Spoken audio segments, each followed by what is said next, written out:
महात्मा गांधी, जिन्हें आज पूरा भारत उनके अच्छे कामों की वजह से याद करता है, एक ऐसा लीडर जिसने बिना किसी हिंसा के सिर्फ और सिर्फ अपने दिमाग की मदद से अंग्रेजों को भारत से भगा दिया।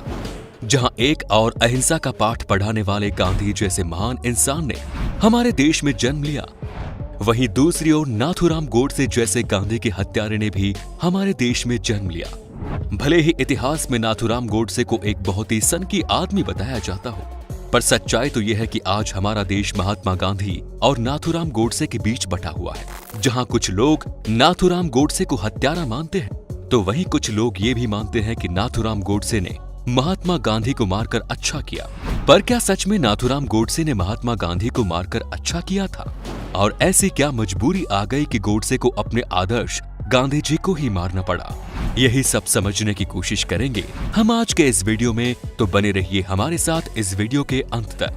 30 जनवरी 1948 शाम के करीब 5 बजे महात्मा गांधी जब संध्या पूजन के बाद बाहर आ रहे थे, तभी भीड़ से होते हुए नाथूराम गोडसे गांधी जी के पास पहुंचा और उसने गांधी जी को नमन किया और उनका रास्ता रोक लिया। ये सब देखकर गांधी जी की बेटी मनु ने गोडसे को साइड हटने के लिए कहा, पर फिर भी नाथूराम गोडसे यहाँ से नहीं हटा और उसने गांधी जी को धक्का दे दिया। जिसके बाद कोई कुछ समझ पाता उससे पहले ही नाथूराम गोडसे ने अपने पास छुपा रखी एक पिस्टल को निकाला और गांधी जी के सीने पर लगातार 3 गोलियां दाग दी, जिससे गांधी जी लहूलुहान हो गए। पर गांधी जी को गोली मारने के बाद भी नाथूराम गोडसे वहां से नहीं भागा और वो वहीं पर निडर होकर खड़ा रहा। गांधी जी को इस तरह से लहूलुहान देखकर उनके समर्थक बुरी तरह से भड़क चुके थे और उन्होंने तुरंत ही नाथूराम गोडसे को पकड़ लिया और उसे पीटना शुरू कर दिया। एक और गांधी जी लहूलुहान पड़े थे, वहीं दूसरी ओर उनके समर्थक उनके ही विचारों की हत्या कर रहे थे और अहिंसा के रास्ते पर उतर चुके थे। काफी देर तक भीड़ नाथूराम गोडसे को पीटती रही, जिसके बाद पुलिस ने बड़ी मुश्किल से नाथूराम गोडसे को भीड़ से छुड़ाया और गिरफ्तार कर लिया। जिसके बाद ये खबर मीडिया और अखबारों में तेजी से फैल गई कि गोडसे ने गांधी जी की हत्या कर दी। पर दोस्तों, हम आपको बता दें कि गोडसे का ये गांधी जी को मारने का पहला प्रयास नहीं था, बल्कि इससे 10 दिन पहले यानी कि 20 जनवरी 1947 को भी गोडसे ने गांधी जी को मारने का प्रयास किया। दरअसल 20 जनवरी 1947 को जब गांधी जी एक सभा को संबोधित कर रहे थे, तब नाथूराम और उनके साथियों ने इस सभा में अचानक एक ग्रेनेड फेंक दिया, जिससे यहाँ पर हलचल मच गई और सभी लोग इधर उधर भागने लगे। और यही नाथूराम गोडसे और उसके साथियों का प्लान था। उन्होंने सोचा था कि जब भीड़ गांधी जी से अलग हो जाएगी तो वो दूसरा ग्रेनेड गांधी जी पर ही फेंक देंगे, जिससे उनकी मौत हो जाएगी। मगर दूसरा ग्रेनेड फेंकने से पहले ही नाथूराम गोडसे के एक साथी दिगंबर बाडगे ने ग्रेनेड फेंकने से मना कर दिया और वो काफी डर गया, जिसकी वजह से नाथूराम गोडसे और उसके साथियों को यहाँ से भागना पड़ा।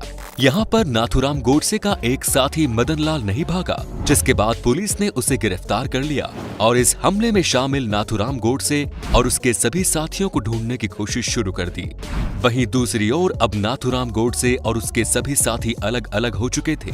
मशहूर लेखक अशोक कुमार पांडे अपनी किताब उसने गांधी को क्यों मारा में बताते हैं कि इसके बाद नाथूराम गोडसे ने अपने एक साथी के साथ दिल्ली से कानपुर के लिए ट्रेन पकड़ ली थी। मगर इस ट्रेन में बैठने के बाद नाथूराम गोडसे को काफी पछतावा हो रहा था और इसी ट्रेन में बैठकर उसने ये प्रण लिया कि अगली बार वो गांधी जी को खुद अपने हाथों से मारेगा और किसी पर भी निर्भर नहीं रहेगा। और इसके 10 दिनों के बाद ही नाथूराम गोडसे ने गांधी जी को खुलेआम गोलियों से भून दिया। पर आपको जानकर हैरानी होगी कि गोडसे खुद कभी गांधी जी का बहुत बड़ा प्रशंसक था और वो गांधी जी को अपना आदर्श मानता था। जब गांधी जी नॉन कॉरपोरेशन आंदोलन चला रहे थे तो नाथूराम गोडसे अपने स्कूल में था और वो गांधी जी से बहुत ज्यादा प्रभावित था। पर तभी इस आंदोलन के दौरान ही कुछ लोगों ने हिंसा करनी शुरू कर दी, जिसकी वजह से गांधी जी बहुत ही ज्यादा दुखी हुए और उन्होंने इस पूरे के पूरे आंदोलन को ही बंद कर दिया। और जैसे ही गांधी जी ने इस आंदोलन को बंद किया, तब से ही नाथूराम गोडसे के मन में गांधी जी के लिए नफरत उभरना शुरू हो गई। जब गोडसे को गिरफ्तार किया गया तो कोर्ट में पेश होते ही उससे पूछा गया कि आखिर उसने महात्मा गांधी को क्यों मारा, तो इसके जवाब में उसने कहा था कि गांधी जी को मारने के उसके पास कई वजह थी। गोडसे के अनुसार गांधी जी ने हमेशा ही देश के हिंदुओं के साथ नाइंसाफी की थी और वो हमेशा ही मुस्लिमों के हितों में ही फैसले लेते थे। यहाँ तक कि नाथूराम गोडसे गांधी जी को भारत के बंटवारे का कारण भी मानता था। उसके अनुसार गांधी जी की वजह से ही भारत के 2 टुकड़े हुए। गांधी जी के अनशन पर गोडसे ने कहा कि उन्होंने हिंदुओं से अपनी बात मनवाने के लिए ये हथकंडा अपनाया था, क्योंकि अगर मुस्लिम लीग के सामने वो ये सब करते तो मुस्लिम लीग उन्हें सफा मना कर देती और इसीलिए गांधी जी ने अनशन किया। यहाँ तक कि गोडसे के अनुसार गांधी जी एक तानाशाह थे जो अपनी मर्जी के हिसाब से भारत को चला रहे थे। वो अपनी मर्जी से किसी भी आंदोलन को बंद और शुरू कर देते थे। आगे गोडसे ने कहा कि मुझे गांधी जी को मारने का कोई भी पछतावा नहीं है और मैं अभी भी यही मानता हूँ कि मैंने गांधी जी को मारकर सही किया, क्योंकि वो इसी लायक थे। उन्होंने हमेशा ही भारत के हित में फैसले नहीं लिए बल्कि पाकिस्तान को ज्यादा अहमियत दी। कोर्ट में गोडसे ने कहा कि मैंने गांधी जी को मारकर कोई गलत काम नहीं किया, बल्कि गांधी जी को मारकर मैंने देश पर एक बहुत बड़ा उपकार किया है। और आज जो लोग गोडसे को एक देशभक्त के रूप में मानते हैं, वो सभी लोग इन सभी विचारधाराओं पर ही विश्वास करते हैं और आए दिन वो लोग गोडसे के विचारधारा पर चर्चा करते हैं और इन्हें फैलाने की कोशिश करते हैं। पर दोस्तों, हम आपको बता दें कि जिस तरह नाथूराम गोडसे गांधी जी और कांग्रेस को भारत के विभाजन का कारण समझता था, ऐसा बिल्कुल भी नहीं था, बल्कि देश के विभाजन का सुझाव देने वाले गांधी या फिर जिन्ना नहीं, बल्कि गोडसे के ही राजनीतिक गुरु थे। गांधी जी तो आखिर तक विभाजन के खिलाफ थे और उन्होंने बहुत प्रयास किया था कि इस विभाजन को रोकने का। उन्होंने हर बार एक अटूट भारत की ही बात कही और भारत को विभाजित ना करने को लेकर मुस्लिम लीग के नेताओं से बातचीत करने की भी कोशिश की और उन्हें काफी मनाया भी, मगर जिन्ना गांधी जी की किसी भी बात पर राजी नहीं हुए और उन्होंने डायरेक्ट एक्शन डे लॉन्च कर दिया, जिसके बाद देश भर में दंगे हुए, जिसकी वजह से गांधी जी को जिन्ना की बात माननी ही पड़ी और भारत के 2 टुकड़े करने पड़े।